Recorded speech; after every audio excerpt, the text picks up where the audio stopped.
Hello friends, today we are going to start the first unit of chemistry, that is particularly the branch of physical chemistry, that is solid state chemistry. So in the 11th class already we study the physical states, one of the physical states of the matter, that is gaseous substances. Already we know that there are generally we observe the three physical states of the matter: solid, liquid and gases, out of which in the 11th class we study the gaseous substances. In the 12th class now we are going to study the solid substances, that is the physical state of the matter, that is the solid state. Here, as we know that the existence of the substance depends in particular physical state on the intermolecular force of attraction between them.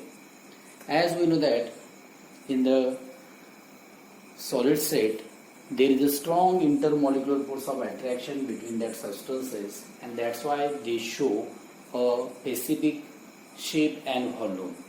While in case of liquid substances they have a weak intermolecular force of attraction, that's why they does not have a specific shape. So all this we learn in the 11th standard. So in the 12th standard, as we are going to study this solid state, this topic is included in this solid state. The first one, that is we are observing the introductory part, types of solids, the isomorphism and polymorphism phenomenon, the classification of crystalline solids, unit cell, packing of particles in crystal lattice, packing efficiency, crystal defects, etc. As already we discussed about this one, before going to study in details about this solid state, here we are going to observe some of the important points regarding crystalline solids. Now for this academic year, according to the state board, here some of the topics is omitted from this unit also. That is particularly here we can say that the topic 1.21 and 1.22, that is the types of solids. That means already we know that the solids are classified into the two categories, that is the crystalline solid and the amorphous solid. So even though this topic is omitted from your state board syllabus, but for our understanding, here we just overlook this topic. Already I am saying that there is a constituent particles are arranged in a regular manner throughout the entire three-dimensional network in the crystalline solids, and here that's why they have a fixed geometrical shape. We know that there are different types of geometrical shapes. We are going to observe in this unit these different types of geometrical shapes, as they have strong intermolecular force of attraction, and so that always we can say that these crystalline solids are rigid, and so they incomprehensibly orderly arranged units. These having a definite sharp and melting points. The crystalline solid shows the anisotropy. Look at this one. This one is the important point here. That is the anisotropy, which is omitted from your syllabus now. Anisotropy means what? As the constituent particles are arranged in a particular manner, that is in a regular manner. So as we change the direction of that measurement of the property of that particular solid, as we change the direction, the properties get changed. That effect is called as the anisotropy, and that is the important property of the crystalline solid. That is, they shows the anisotropy. As they have regular arrangement of constituent particles, so we know that they have a definite geometry, and these shows the X-ray diffraction bands. The better examples of these crystalline solids are, that is the sodium chloride, cesium chloride, etc. As we are going to observe the another type of the solid, that is the amorphous solid. In case of amorphous solids, the constituent particles are arranged in irregular manner. That means they does not have a perfectly ordered arrangement throughout that crystal. in amorphous solids. So these solids does not have a specific, here we can say there is a shape, and so they always occupy the here we can say that they always shows non-crystalline solids, or we can say these are also called the supercooled liquids. And so due to this irregular arrangement of constituent particles, they does not have a sharp melting point. And the important point here also we should note that is that these amorphous solids shows the isotropy. Here we can say that is isotropic or isotropy. So this phenomenon is nothing but it is what? Due to the different irregular arrangement of the constituent particles, even though we change the direction of the measurement of any properties, the properties remains same. That means the property does not change even though we change the direction. So that is called as the isotropy, and that is the important property of these amorphous solids. These does not have a definite geometrical shape, and they do not give the X-ray diffraction band. Better example we know that there is the glass, rubber, plastics. So already we know that is if we start to hit the rubber, for example, the sum of the part rubber starts to melt on heating, but some of the part remains as it is a solid. That means it does not show a sharp melting point. That means they are always melt over a long range temperature. So these crystalline solid and amorphous solids is for this year, for this academic year, is omitted from your syllabus, but we should know the difference between these two. That's why here we can observe this one, and so here we can observe these crystalline solids. Now the one more important points here we are going to study, which is included in your syllabus, that is the isomorphism and polymorphism. Before that, here always remember in this unit, as whenever we are talking about the smallest constituent particles in this unit, या युनिटमध्ये जेव्हा केव्हा आपण हा कन्स्टिट्युएंट particles हा शब्द वापरणार आहोत, तर हा कन्स्टिट्युएंट पार्टिकल्स म्हणजेच त्या ठिकाणी आपण atoms, ions किंवा molecules, that is atom, ions or molecules, here we should consider this. Sometimes it may be the electrons also. Okay, so whenever we are talking about the constituent particles, these may be the atom, ions or molecules depending upon the types of the crystalline solids. Okay, so isomorphism. So whenever two or more substances having the same crystal structure are isomorph, जेव्हा केव्हा दोन किंवा दोनपेक्षा जास्त सबस्टन्सचं structure, crystal structure हे same असेल, त्यांना आपण आयसोमॉर्फ्स म्हणतो. And this phenomenon is called as the isomorphism. These isomorphs having a same atomic ratio. For example, if we look at the substance sodium fluoride and magnesium fluoride. In this sodium fluoride and magnesium oxide, sodium fluoride and magnesium oxide, the constituent particles here is sodium and sodium atom and fluorine atom. In magnesium oxide, constituent particle is the atom, that is magnesium atom and the oxygen atom. Okay, so here we can say that here we can observe that the number of atoms in sodium fluoride, that is sodium 1, fluoride also 1. Similarly, in case of magnesium oxide, there is a magnesium 1, oxygen 1. And if we observe the atomic ratio of these two, that is 1:1. That means in both the substances the atomic ratio is same. That's why we can say that the sodium fluoride and the magnesium oxides are isomorphs of each other. One more example here we are going to observe, that is the sodium nitrate and calcium carbonate. Here we observe the number of atoms of sodium, nitrogen and oxygen are 1, 1, 3. Similarly, in calcium carbonate, calcium, carbon and oxygen is also 1, 1, 3. So here we can say that the atomic ratio in both these substances is the same, that is 1:2, 1:2, 3. And that's why here we can say that sodium nitrate and calcium carbonate are also isomorphs. The important point here we should know that the isomorphs have a same atomic ratio. Okay, so that should be noted here, that is they show the same atomic ratio. Always remember this one. Now the next one point we are going to observe, that is a polymers, to whom we should call the polymers.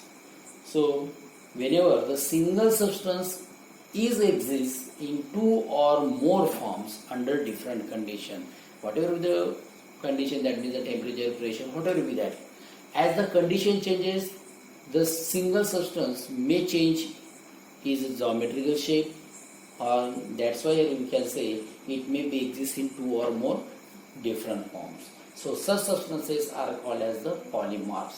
For example, if we look at the calcium carbonate, calcium carbonate is exists in the nature in its two forms, that is the calcite and the aragonite. Similarly, silica is exists in three forms, that is alpha quartz, beta quartz and cristobalite. So these are the three different forms of the silica is present under different conditions. One more better example we know that is a carbon. The carbon exists in the form of diamond, maybe graphite and fluorine. So these are also called as, that is the polymers are also called as the allotropes. So you know that the allotropes of this carbon, that is diamond, graphite and fluorine. So all these are about the isomers and polymers. Now we are going to observe the next one point in this, that is the classification of crystalline solids. So this one is the important topic here we are going to study.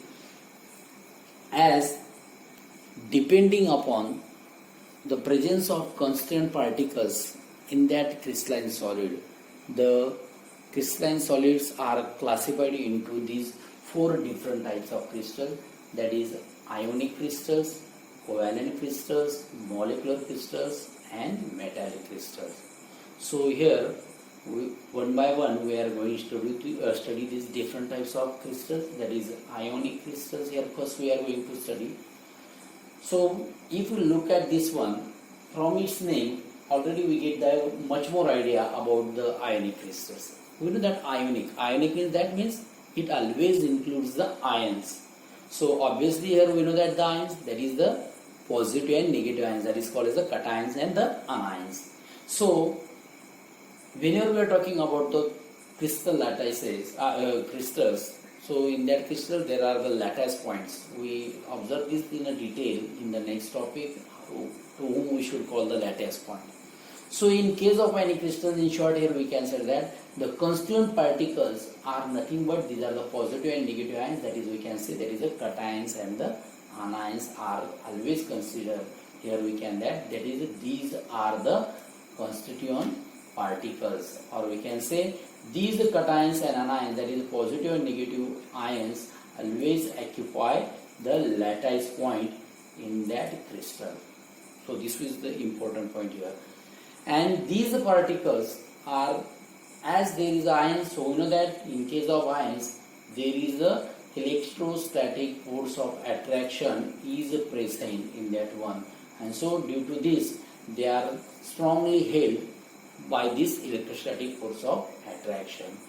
And these ionic crystals shows the properties, physical properties, the hard and brittle solids. These are the hard and brittle solids, and here this shows the higher melting point due to this a very strong electrostatic force of attraction. And so if you observe the melting point range of these ionic crystals is 600 to 3000 degrees Celsius. These ionic crystals are poor conductors of electricity in solid state, but they are good conductors of electricity in the molten state, or we can say the fused state. Okay, so in the solid state they are the poor conductors, but in the molten state they are the good conductors. The packing of these pairs in that ionic crystals depends upon the charge or presence of charged species in that crystal.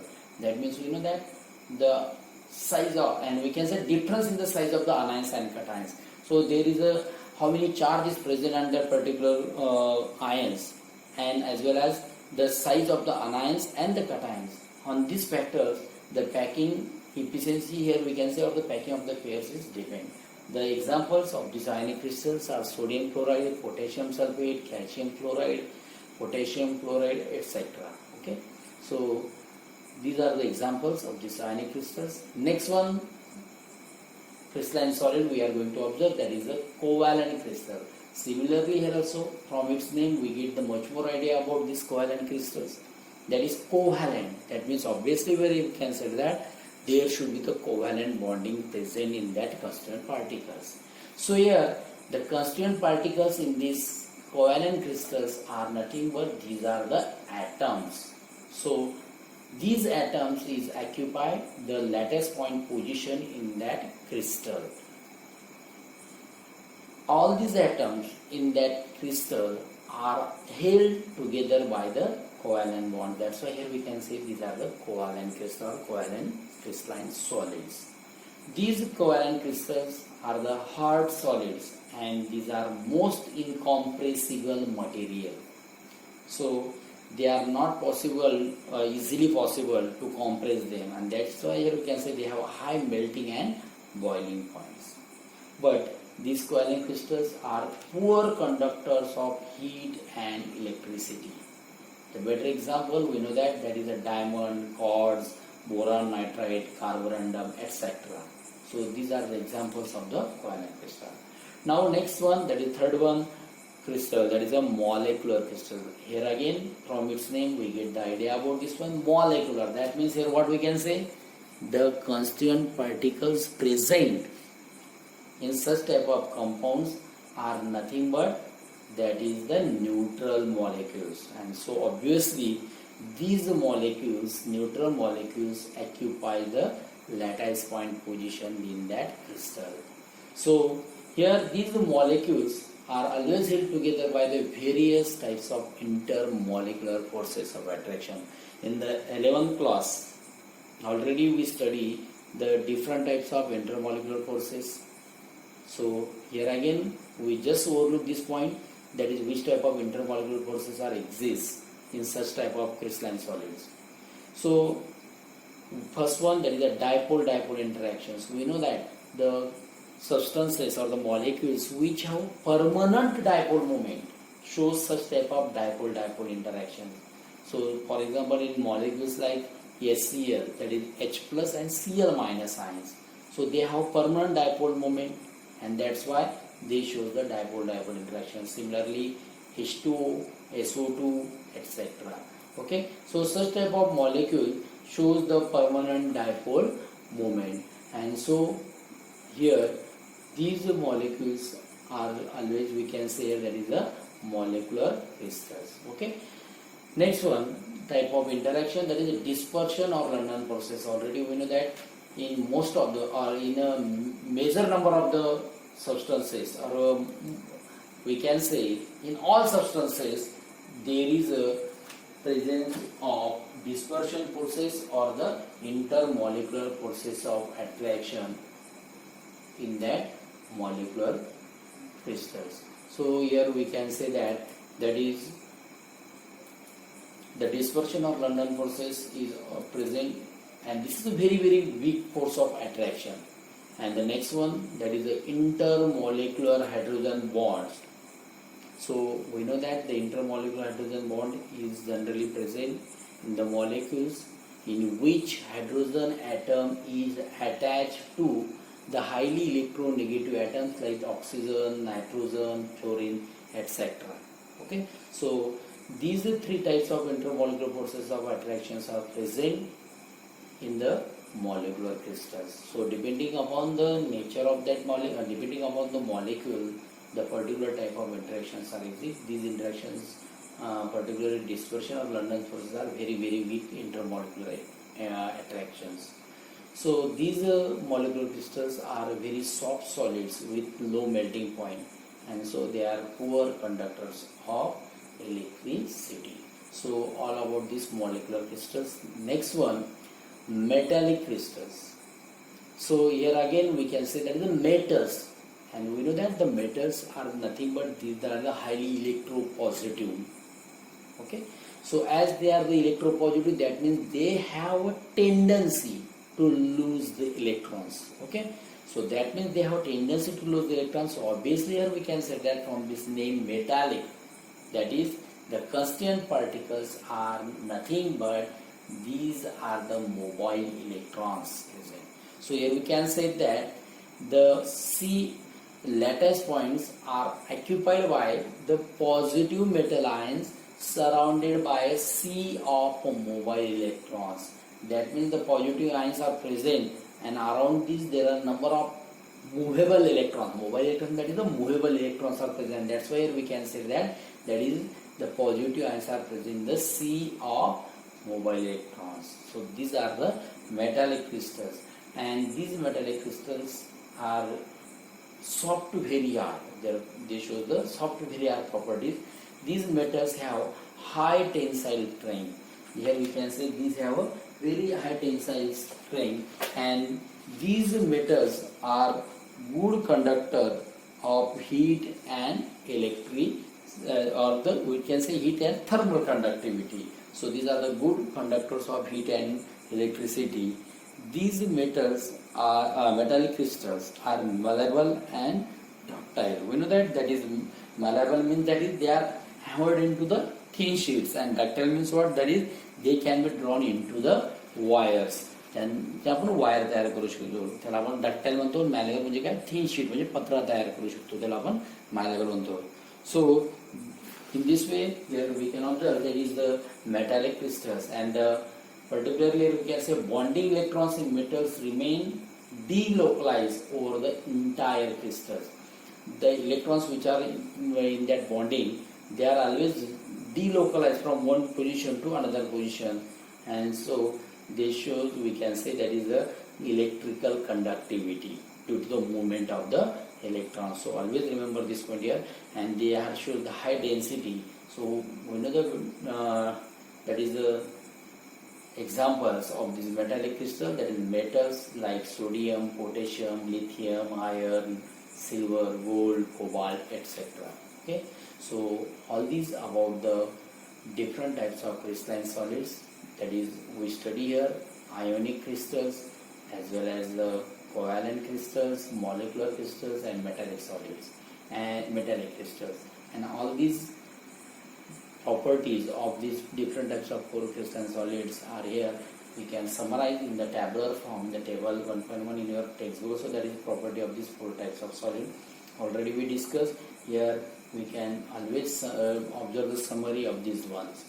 Their property, particles of unit cells, interparticle forces, hardness, melting points, thermal and electrical conductivity, as well as the example. So here we can observe these same properties in this table also. So here we complete this topic, that is the types of crystalline solids. Now the important, that means what, this is the heart of this solid state topic, that is the crystal structure.